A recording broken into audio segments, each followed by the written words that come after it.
lebih tinggi. Jadi massa ini adalah massa logam. Jadi manusia yang disebut dengan zaman logam atau masa perundagian. Nah, pada masa perundagian merupakan masa tingkat kebudayaan tertinggi dalam masa praaksara. Mengapa? Karena pada masa ini mereka sudah membuat peralatan-peralatan dari perunggu. Lalu kemudian sistem kerja mereka sudah lebih ditingkatkan. Jadi kalau masa pertanian itu kelompok, tetapi pada masa perundagian mereka itu adalah kemampuan individu yang diutamakan. Masyarakat lalu mulai bekerja yang masih kelanjutan daripada masa perundagian, bahwa mereka itu telah hidup dipimpin oleh seorang kepala suku. Nah, kemudian pada masa ini mereka sudah membuat logam-logam, barang-barang terbuat dari logam. Yang dihasilkan antara lainnya pada masa ini adalah nekara, moko, kapak corong, bejana perunggu, dan arca perunggu. Jadi ini pada masa perundagian manusia praaksara sudah keluar dari zaman batu. Mereka masuk ke zaman logam.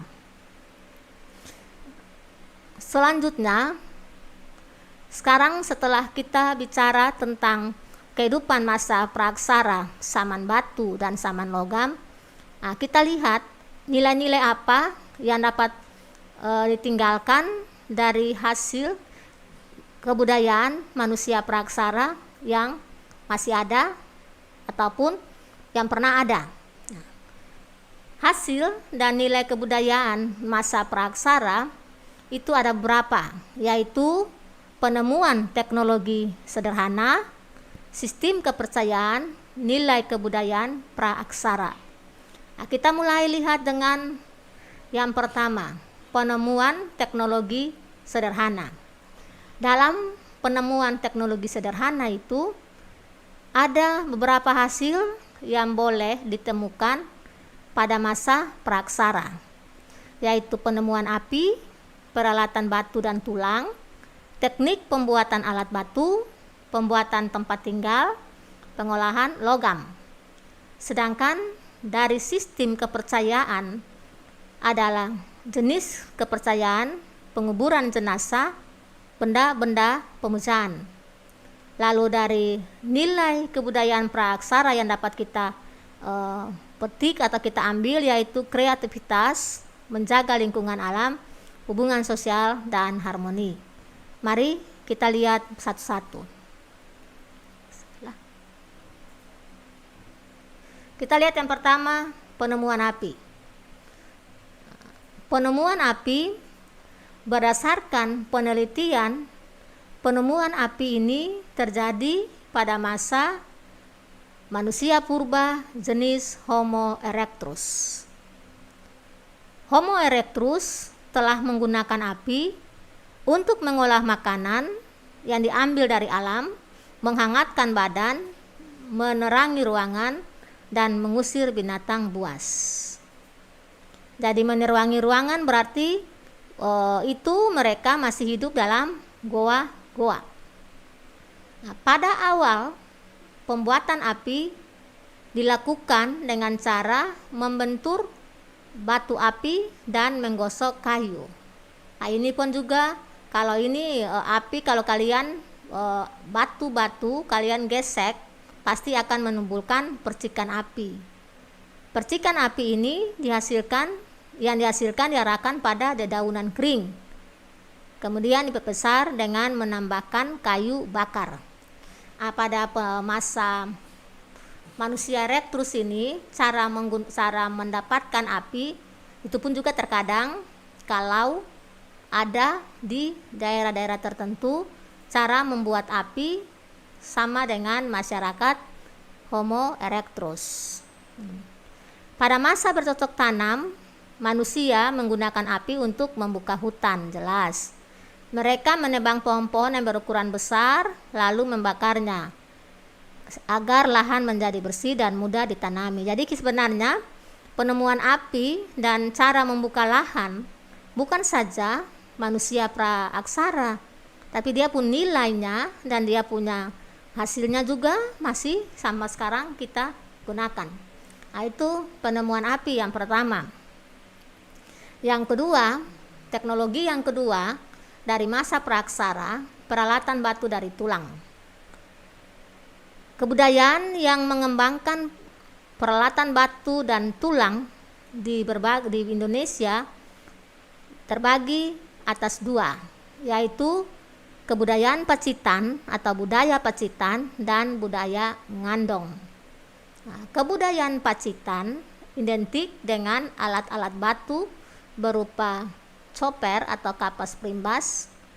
Kemudian kebudayaan Pacitan ini, penemuan coper-copernya itu berada di Jawa Timur. Kemudian ada juga di Lahat Sumatera Selatan, kemudian juga ada di Kalimantan, Jawa Barat, dan Jawa Tengah. Jadi mereka telah menggunakan batu dan tulang hasil praaksara di zaman masa kebudayaan Pacitan. Sementara kebudayaan Ngandong itu peralatannya terbuat dari tulang, tanduk, dan duri ikan. Ya, ini kebudayaan Ngandong. Jadi mereka bukan hanya membuat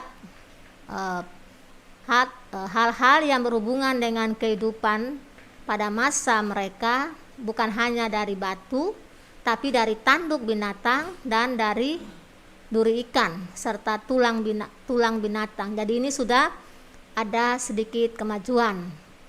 Jadi mereka bukan hanya menggunakan batu saja, tapi sudah menggunakan tulang daripada binatang dan ikan, dari duri ikan. Nah, itu dipakai untuk apa? Dipakai untuk alat bekerja mereka pada masa itu. Selanjutnya, teknik pembuatan alat-alat dari batu.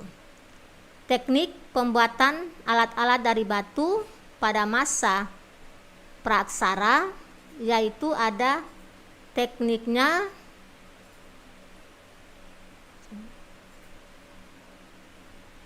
teknik pemangkasan, yaitu teknik dengan cara memangkas batu menggunakan martil batu untuk memperoleh bentuk permukaan yang tajam dan bagian genggaman, bagian untuk digenggang. Jadi ini kita dapati pada masa masa praaksara Saman Food produksi. Kalau Saman Food gathering itu batu belum ada pemangkasan, karena masih menggunakan batu-batu yang alam sediakan. Tapi pada masa food produksi sudah dikenal teknik pemangkasan, yaitu batu-batu yang digunakan tadinya disiapkan alam, itu digunakan martil batu, lalu dibuat sedemikian rupa supaya batu itu dia tajam untuk menggali tanah, bahkan untuk memburu binatang, dan batu itu sudah memiliki genggaman. Itu teknik pemangkasan. Kemudian teknik yang kedua, teknik Levallois, adalah teknik pembuatan alat serpi batu menghasilkan dataran pukul berfaset atau berbidang-bidang. Di Indonesia, teknik ini ditemukan pada peninggalan kebudayaan Pacitan, yaitu alat serpih. Itu teknik Levallois. Teknik yang ketiga, teknik umpam. Itu adalah teknik mengasah batu untuk mendapatkan alat-alat berbentuk halus. Alat yang digunakan biasanya mengasahnya berasal dari jenis batu andesit. Jadi ini 3 teknik batu, teknologi menggunakan batu pada masa praaksara. Jadi awalnya itu batu besar atau batu-batu yang disediakan alam dengan menggunakan teknik pemangkasan, teknik Levallois dan teknik umpam, maka batu-batu yang disediakan alam itu dibuat sesuai dengan kebutuhan manusia pada saat itu. Yang berikut, teknologi yang ketiga yang dimiliki pada masa praaksara yaitu pembuatan tempat tinggal. Awal-awalnya tempat tinggal itu mereka berpindah-pindah. Tempat tinggal mulai dikenal pada masa manusia menetap. Tempat tinggal manusia pada masa praaksara berkaitan erat dengan adanya penemuan Kooikomendengger dan Aberystwyth. Jadi tempat tinggal manusia praaksara itu diketahui dari adanya penemuan Kooikomendengger dan Aberystwyth. Sekarang kita lihat apa itu Kooikomendengger dan apa itu Aberystwyth berhubungan dengan tempat tinggal. Kita mulai dengan Kooikomendengger.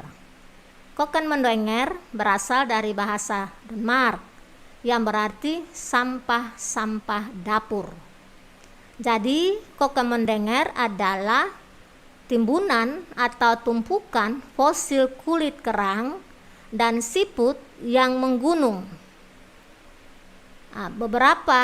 Berbagai peninggalan manusia purba ditemukan di sekitar tempat tinggal hasil daripada penimbunan sampah-sampah kulit kerang dan siput itu ada pada zaman Paleolitikum. Jadi berarti mereka tinggal di tepi-tepi sungai. Penemuan pada masa Kooikomendengger itu atau zaman Paleolitikum itu adalah Kapa Genggam. Jadi tempat tinggal berdasarkan Kooikomendengger itu adalah mereka tinggal di tepi-tepi sungai atau di tepi laut, karena sampah-sampah dapur mereka adalah fosil kulit kerang dan siput. Itu adalah tempat tinggal.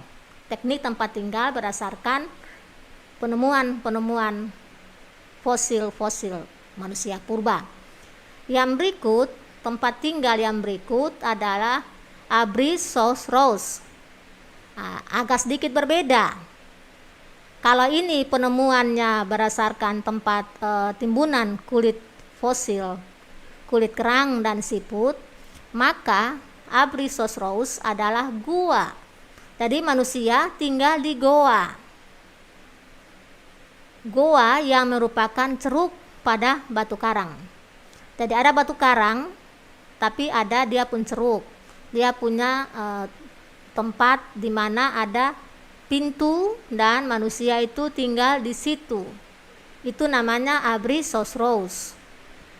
Goa-goa ini pernah dijadikan tempat tinggal manusia purba. Mengapa mereka tinggal di goa? Supaya mereka terlindungi dari cuaca dan binatang buas. Ini goa adalah fungsi manusia purba yang hidup pada masa lalu melindungi diri daripada binatang buas dan cuaca. Tadi dia sudah sedikit berbeda. Jadi ingat saja, Kooikomendengger itu adalah sampah-sampah dapur terbuat dari timbunan-timbunan fosil kerang dan siput, di mana manusia itu tinggal di tepi sungai. Dan yang berikut Aberystwyth, yaitu manusia tinggal pada goa-goa. Yang selanjutnya, teknik manusia purba, teknologi manusia purba, yaitu pada masa pengolahan logam.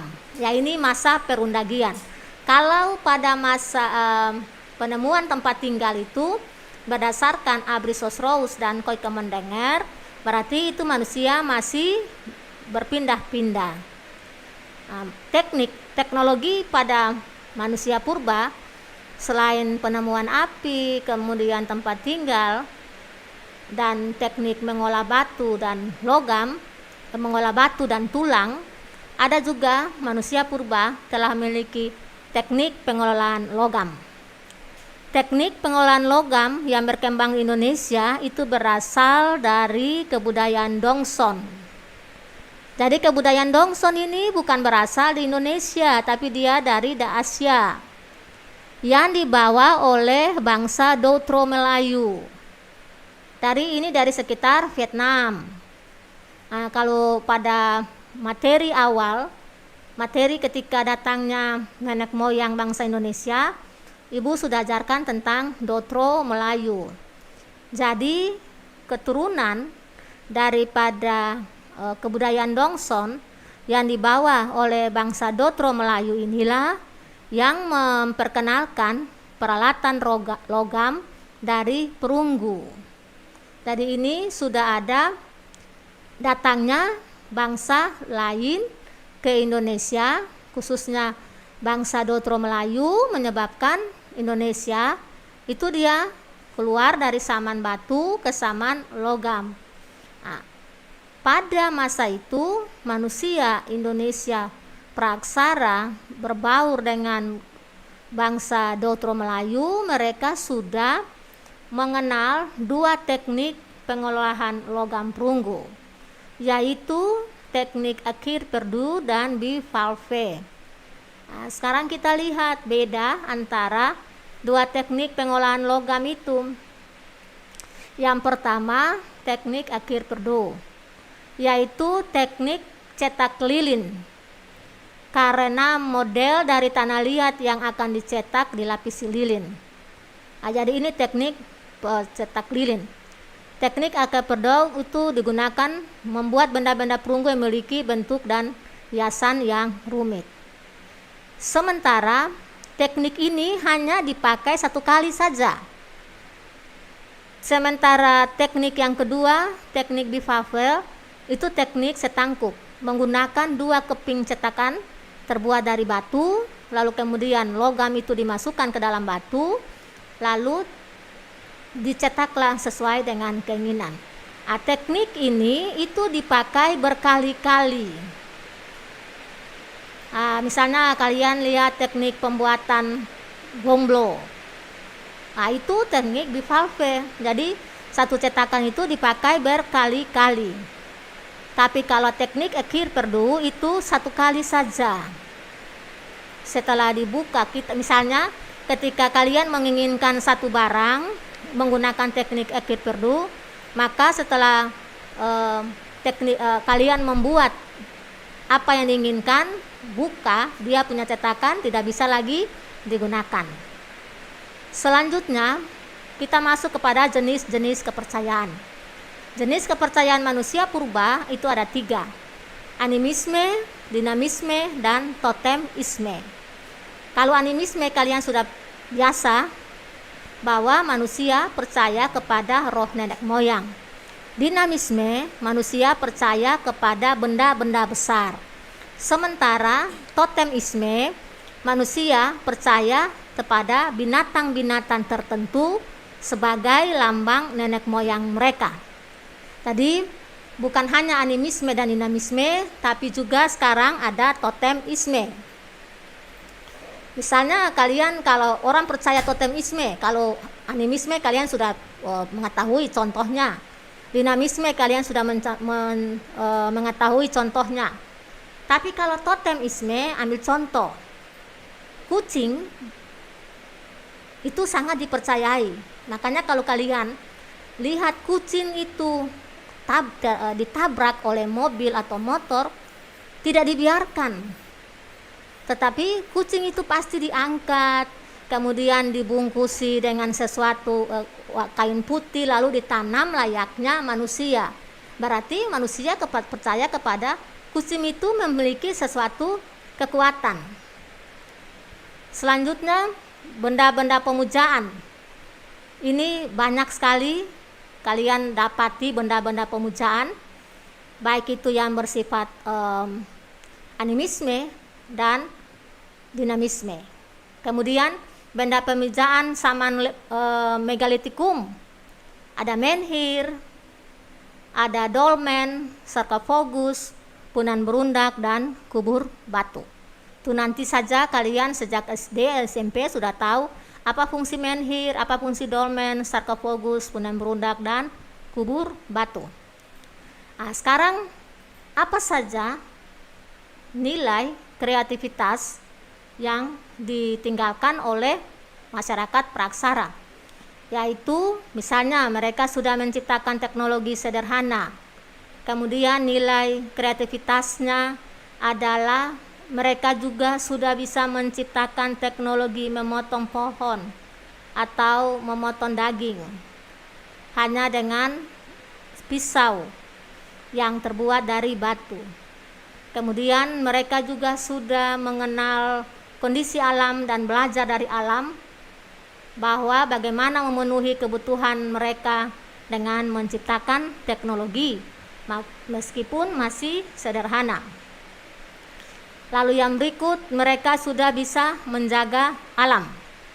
Jadi manusia walaupun pada awalnya itu mereka berpindah-pindah merusak alam, tetapi pada akhirnya mereka membentuk pola pikir mereka bahwa sebenarnya ketika mereka berpindah-pindah pasti alam itu rusak, dan pada akhirnya mereka menetap, lalu mereka mulai mengelola alam itu. Lalu pada kehidupan itu dia menghasilkan nilai menjunjung tinggi kesadaran akan alam ini.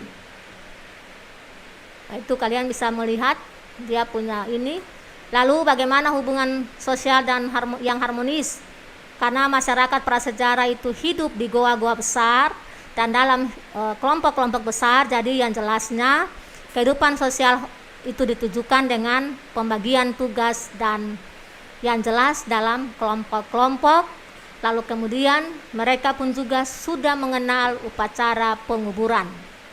Ini menunjukkan bahwa pada masa praksara manusia itu telah memiliki hubungan satu dengan yang lain yang cukup harmonis sebelum mereka memiliki kepercayaan yang dianut sesuai dengan mereka memiliki kepercayaan yang dianut bersama-sama, yaitu animisme, dinamisme, dan totemisme.